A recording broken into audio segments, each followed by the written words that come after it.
సంఘటన తెలంగాణ సంఘటన తెల్లవారులో 3 గంటల మోటార్సైకిల్ రావడం, డ్రైవర్ సరిగా చూసుకోకుండా ఏదో భగవంతుడు బాధకరం. పార్టీ కూడా చాలా పోయి వెంటనే అప్పుడు ఉన్నటువంటి వాళ్ళకి తెలియని వాళ్ళకి ఏ అవకాశాలు ఉన్నా కానీ మీరు వెంటనే పోటీ చెప్పి పార్టీ కూడా చెప్పింది.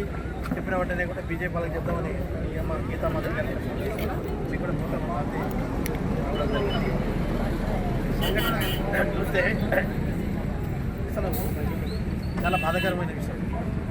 ఉన్నటువంటి బాడీలను కూడా గుర్తుపట్టడానికి ప్రభుత్వం తరఫున డిఎన్ఏ చేసి ఎవరి అస్థికలు ఎవరికి పంపించి ఏర్పాటు చేసేది కాక వాళ్ళ కుటుంబాలకు కూడా ప్రభుత్వం అండగా ఉంటుంది. ఆర్థిక మంత్రి రామప్రసాద్ రెడ్డి గారు కూడా ఇప్పుడే మాట్లాడారు. నంద్యాల దగ్గరికి వచ్చాడు. ఆయన వచ్చేవరకు కూడా మేము కూడా ఇక్కడే ఉంటాం, హాస్పిటల్ కూడా పరిశీలిస్తాం. ఈ దుర్ఘటన చూస్తే చాలా బాధాకరమైనటువంటి విషయం.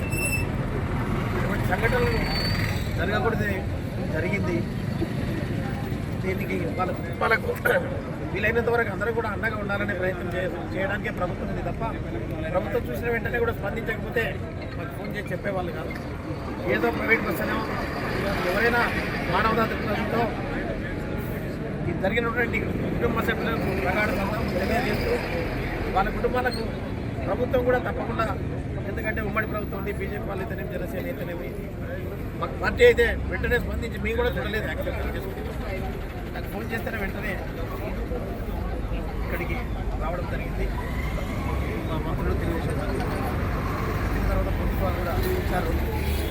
ఉన్నటువంటి వాళ్ళకు హాస్పిటల్లో ఉన్నటువంటి వాళ్ళకు అవసరమైతే ఇక్కడ ట్రీట్మెంట్ లేదంటే ఇంకా హైదరాబాద్ కానీ ఎక్కడైనా అవసరం అంటే మాత్రం ప్రభుత్వం తప్పకుండా పంపించడానికి ఇక్కడ రామప్రసాద్ రెడ్డి గారు వాళ్ళు వచ్చిన తర్వాత హాస్పిటల్ కూడా పోతాం.